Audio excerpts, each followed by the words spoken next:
And just like that, the second half is here. We preview Cubs, Red Sox, and more. Nah.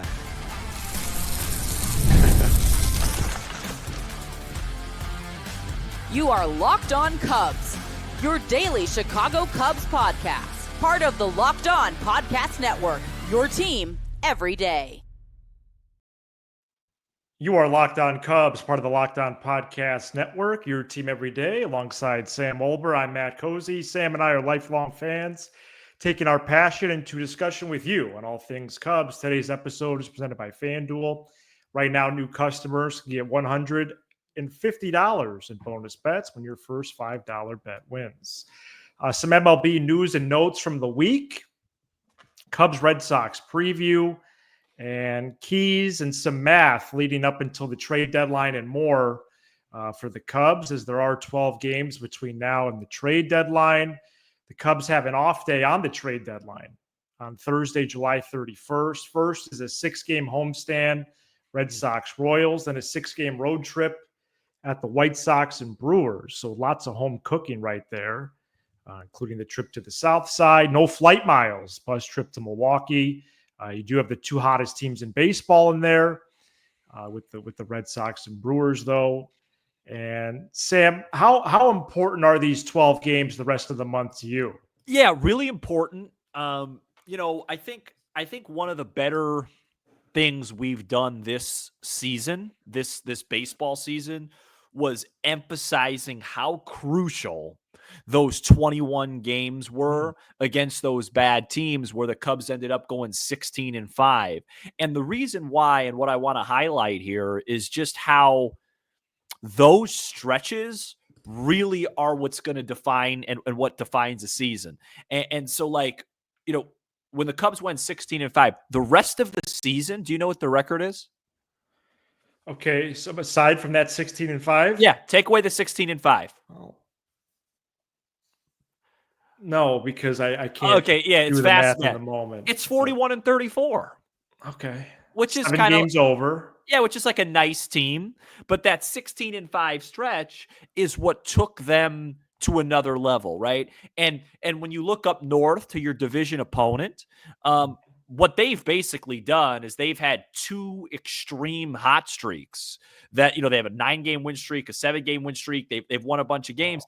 And so I just think the point that I'm trying to make here is that for the Cubs to win this division, they are going to have to get hot again at some point.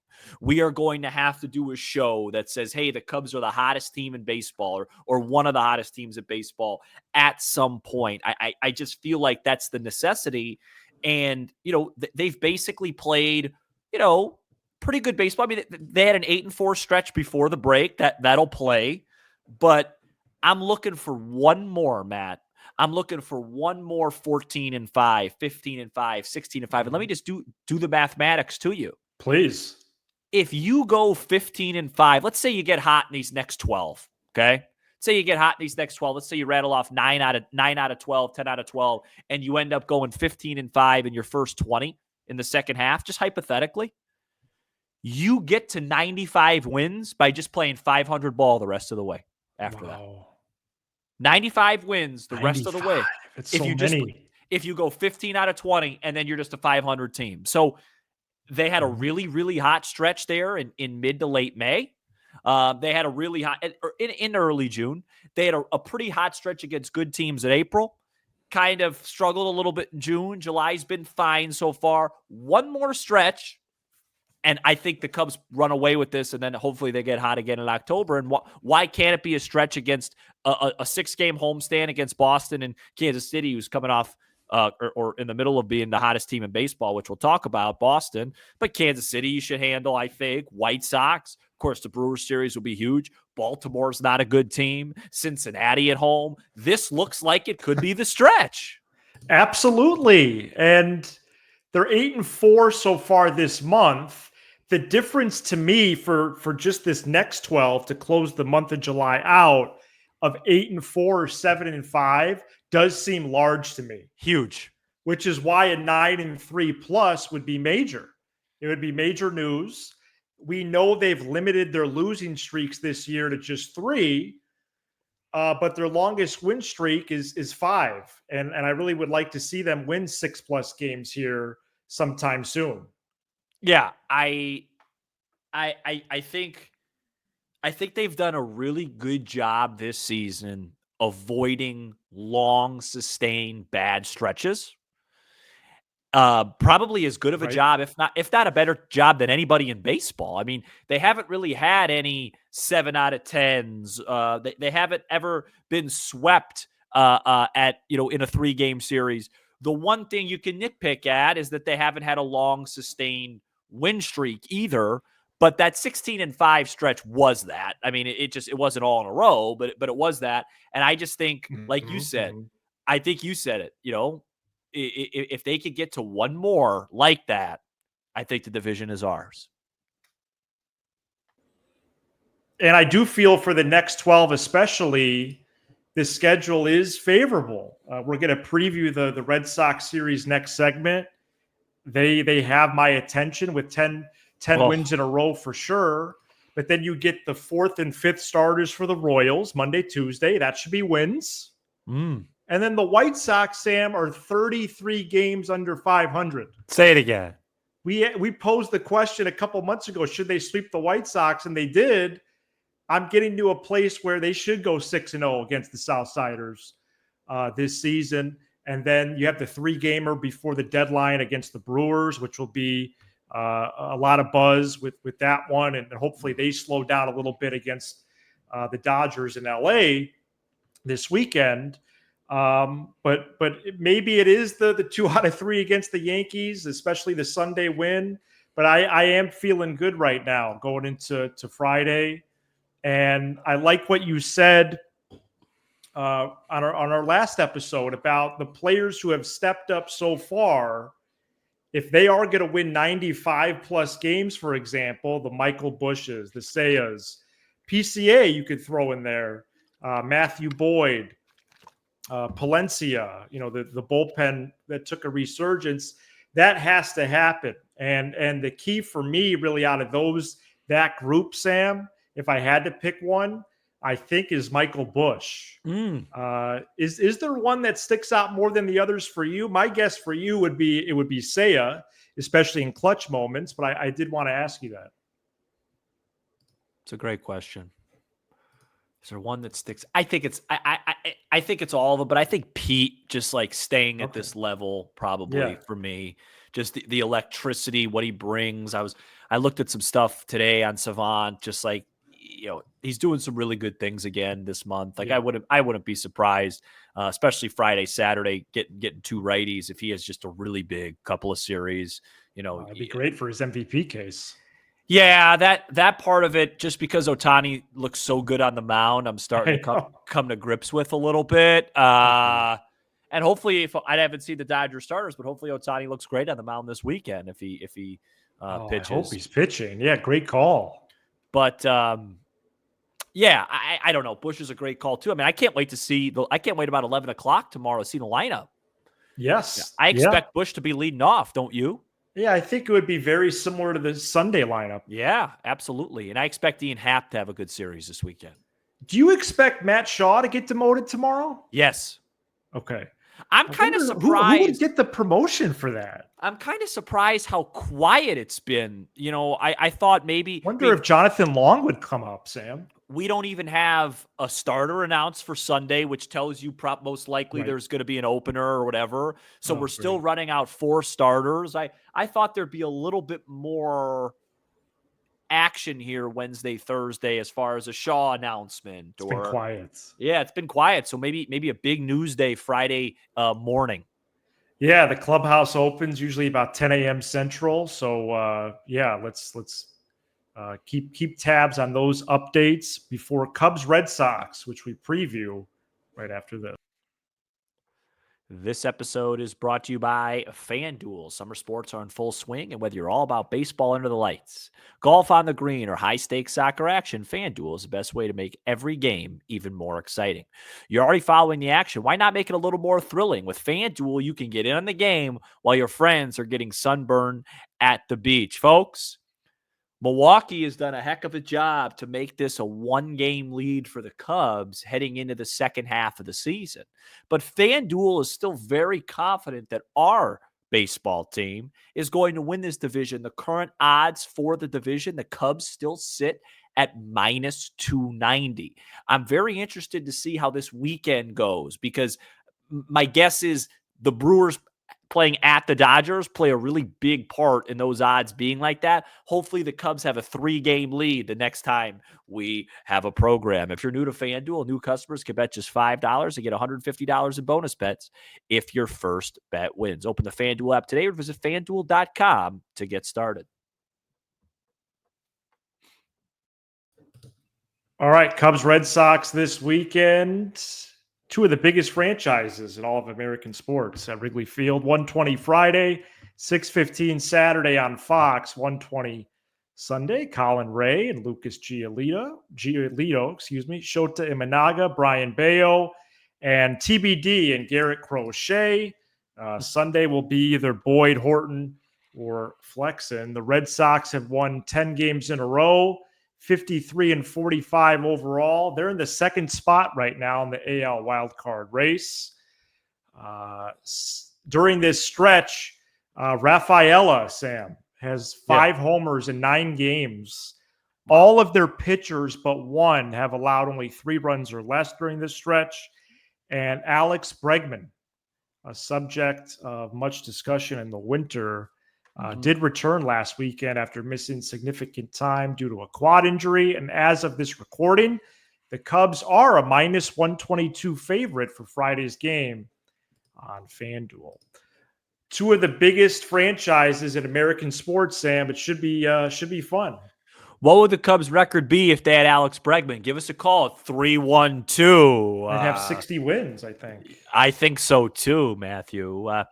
Look, this is a really good baseball team. This is a team that I would compare a lot going into the year to Arizona in the sense that a lot of sharps, really like these two teams. I fell for that. Hopefully the Red Sox could take care of business because Arizona is not gonna. Oh, wow. But what I mean is they just have a lot of different ways to beat you offensively. Duran's a solid ball player. Mm-hmm. You mentioned Rafaela's been hot. Abreu, they got a nice platoon with Abreu and Refsnyder in the outfield. Nobody's going to pop off the page like a Rafael Devers would, but they could beat you up and down the lineup. They're a pretty good team like that. And then, pitching wise, you mentioned it. They're really hot right now. Crochet is a Cy Young candidate. What a job he's done. Another guy that just, another former Sox that is just thriving, in another uniform. And, Andrew Vaughn, you name it. But to me, when I look at this team, Matt, you want to know what sticks out? What's that? Aroldis Chapman. Oh. Has an ERA of 1.18. He struck out 58 guys in 38 innings. On Baseball Reference, he's at a 2 WAR for a reliever. He is now in his career 798 innings pitched. He has a career ERA of 2.56. He has struck out 1,304 hitters. It's really an illustrious career. Almost 15 guys per 9 innings. I believe he has solidified himself as the most dominant reliever of our time.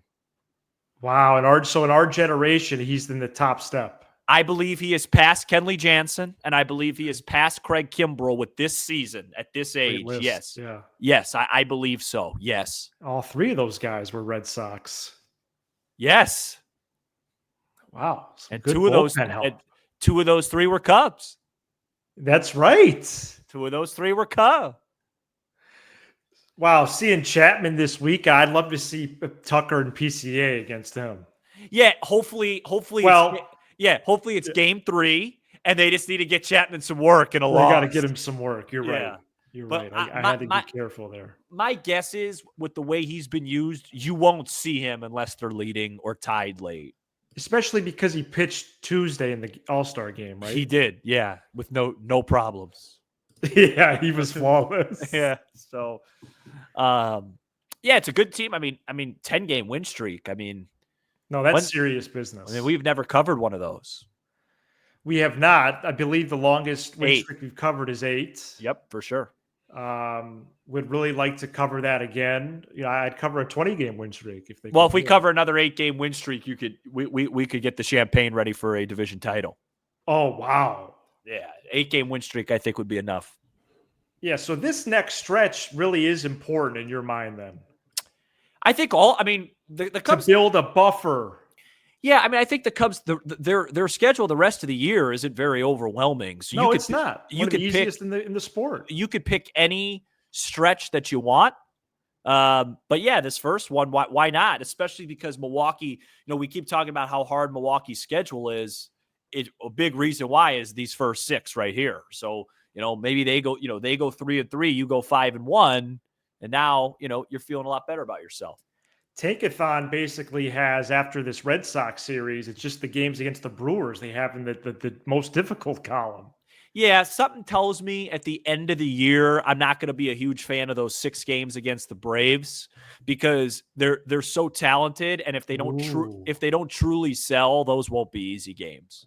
No, they have a lot of Sale, Strider, Schwellenbach. You know what I mean? You see which those is guys. why I don't really get why they would sell. Right. So you're going to have to face those guys twice in a 6-game stretch late in the year. I'm not looking forward to that. No, up and down their roster, they're still got a lot of talent. But yeah, for the most part, looks like a pretty favorable situation.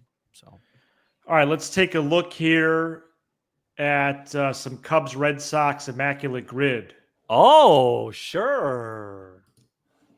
We could do it in trivia style. What I have is I just wrote down notable position players and notable pitchers. Okay. What comes to mind for you who's played on both clubs? John Lester. Or I could list them and you could give memories. John Lester. John Lester is up there. John he's Lackey. in the top spot. John Lackey. John Lackey, sure. Cubs Red Sox is a weird one. Well, I have memories of Marlon Byrd, I think, played for both. Yeah, he played, I think, one season on each team. I just remember being aware of the Nomar rumors before the deadline. Of course. In 2004. And then it was like right up to the deadline at a friend's house playing wiffle ball. We kept going inside to check Sports Center to see if they made a deal. Wow. And we were like, oh, we'll just give it one more shot, 5-10 minutes after the deadline had passed. Right. And sure enough, breaking news, they got Nomar Garciaparra. A huge trade, especially for the Red Sox. Which was highlighted in that doc. I never realized how beneficial that turned out to be for them. Yeah, they won the World Series. Well, I knew that, but I didn't know that. I never put 2 and 2 together with Cabrera and the declining defense and all that stuff. Let me see. What other notables am I missing? Did you know that the Hawk? Schwarber? Oh, yeah. Schwarber's on there, right? Did you know that Andre Dawson was a Red Sox? No, I didn't know that. I thought you meant Hawk Harrelson. I knew that. No. It's a Cubs show. Mark Bellhorn. Kimbrel. Craig Kimbrel. Dennis Eckersley. I had no clue Fergie Jenkins Sam was a Red Sox. Zero idea. How about this Rich Hill? How about Rich Hill? We might see Rich Hill pitch for the Royals next week against the Cubs. I just read that. Oh, is that where you were going with that? He's 47 years old. Wow. Rich Hill was pretty good on the Red Sox. He's 45, excuse me. Man, I feel like I'm missing some big ones, man. Matt Clement, the goatee beard. Matt Stairs. Speaking of Matts, I think he was a Red Sox. And that's pretty much what I have. Lee Smith was a Red Sox. Oh, so it's really kind of those sneaky Hall of Fame guys that spent some time either here or there, because otherwise it's kind of a modest list. Bill Miller. Oh, Bill Miller was a quality baseball player. Go look at his baseball reference. That guy could hit. I believe, if I'm not mistaken, he was the one that got that RBI single off Rivera to drive in now Dodgers manager Dave Roberts in game 4. Amazing. Great hitter. Coming up next, we have some MLB notes from this week. I also want to ask Sam about how the All-Star game ended. And maybe a final ounce of trivia or two as well. No. Stay tuned. Major League Baseball's All-Star break this week, and two news and notes out of that we did want to cover. One, I didn't know this until this week, that Major League players are going to be participating in the Olympics in July of 2028. What? And this is, and Rob Manfred is all up in arms because it's right around the same time as the All-Star game that year. And so now there's controversy about that. And then this week, it solidified the notions we've had about, so the 2027, CBA, collective bargaining agreement. Strike. Yeah, December 1st, 2026 is when the contract is up. Mm-hmm. And, as we continue to talk trades, I do feel like an angle for me is going to be, and again, the all-in players have to be available. But if they are, the Cubs should do it, because I don't care if Owen Casey is the starting right fielder when baseball comes back in April 1st, 2028. Who cares? Well, it doesn't matter. Take advantage of this year and next year, because there's not going to be games in 27. I was just going to ask you, over under 100.5 games in 27. Under. That's sad. Sorry, Moises Ballesteros, but you think it's going to take a whole year? There's so many quality players who are up after 26. You really have to take advantage, especially knowing we might just be sitting around the next year. Well, talking about like ballpark foods and stuff. Gosh, it's hard to don't think about it. Don't think about it. You'll get anxious. Right. Also, don't think about the fact that basically our whole team's contract is up after 26. Well, I have, and that's why I really think to go in on the specialness this year is important. What current players are on the Cubs after 27? Dansby. So entering 28? Yeah. As of now, Dansby. I think it's just Swanson. Steele's up after 27. Up after 27, right? I think it's one player. All right, go Cubs, man. All-Star game was fun. Owen Casey in case Kyle Tucker leaves. Really? Hopefully, I have more of a social. If you could get Suarez, Kelly, and Miller from the Diamondbacks, you're going to hang on to Owen Casey because Kyle Tucker might leave, please. Hopefully, I have like more things going on in my life by the time 28 rolls around. So if we do have to do a show in the lockout, hey, Matt, actually, I can't do tonight. Instead of just being like, hey, I know Sam's gonna be ready right at 6. Right at 7 o'clock. I know Sam will be right there. He hasn't left the house since 2018. Well, I know we're a write-in show, but we could put out content during the lockout for sure. For sure. For sure. Matthew Boyd had the lowest starter ERA going into the All-Star break for a Cubs pitcher at 2.34.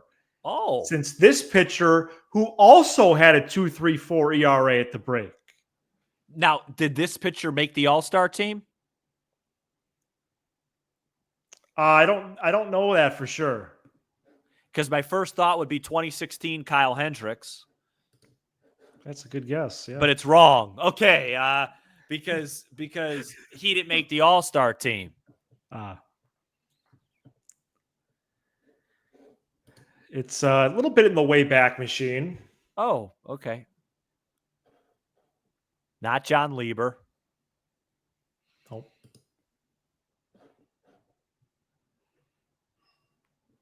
Not Jake Arrieta. No, I know it's not Arrieta. Although I do have, because of this question, I looked up his stretch Pryor? run in 20. What? Pryor? Ooh, another great guess, but no. Kerry Wood? Nope. All right, so I'm not close. All right, let me Late 80s. Maddox? Greg Maddux. Wow, great question. Greg Maddux. But Great question that I got wrong again. Because you don't get many questions wrong. I got 4 of them. I went 0 for 4. Because of this question, I just wanted to look up, well, what was Arrieta's ERA at the break in 15? Because he ended with a 1.77. Yeah, can I guess it? Yes, I have it. 3.04.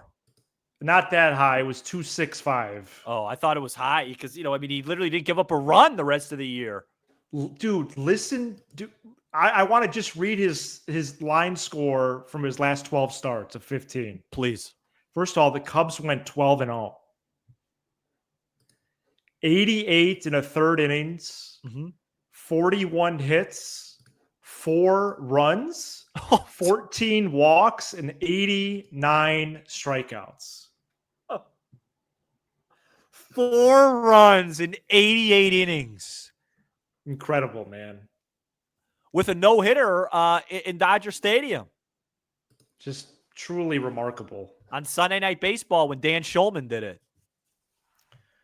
What is the most winnable game of this series? Is it Saturday with Imanaga against Bayo? I'm not sure. I really want them to get 2 out of 3, man. You wanted me to talk about the All-Star Game home run derby? Well, I was shocked. Oh, I guess shock is maybe a little bit exaggerated. It's a fine word. It's fine. Well, I wasn't informed really about that. If the game was tied, they were going to do a swing off. Me neither. I thought it was okay. I think it's getting a little too much hype, but it was fun in the moment. Thought it was fun in the moment. Think it's gotten a little too much hype. But I just wish if you're going to have something like that, call back the starters. So some of them weren't even in the stadium. So we could get Judge, Raleigh, Ohtani, Vlad Guerrero versus Ohtani, Alonso, and Schwarber. With all due respect, and I genuinely mean no disrespect, should that have come down to Jonathan Aranda? No. Right? And that's so the guy's an all-star, but what does he have? 12 homers? I mean, come on. Right. I think that had an opportunity to be incredible. Yeah, it really did. If you have Judge and Ohtani and Raleigh and Schwarber, because you knew when Schwarber stepped up to the plate, you knew it was over. Love it. Over. We will be back. Over. Cubs, Red Sox. Are you saying your last name, Over? No, but people do spell it a lot, ER. Cubs, Red Sox. We'll be back after that on Sunday. This is Locked On Cubs, part of the Locked On Podcast Network, your team every day. For your second listen, check out the all-new Locked On MLB Game Night. Every game, every night, all season long. Get local analysis on a national scale. Find MLB Game Night on the Locked On MLB channel on YouTube or wherever you listen to podcasts. He's Sam Olber. I'm Matt Cozy. This is Locked On Cubs. Cubbies.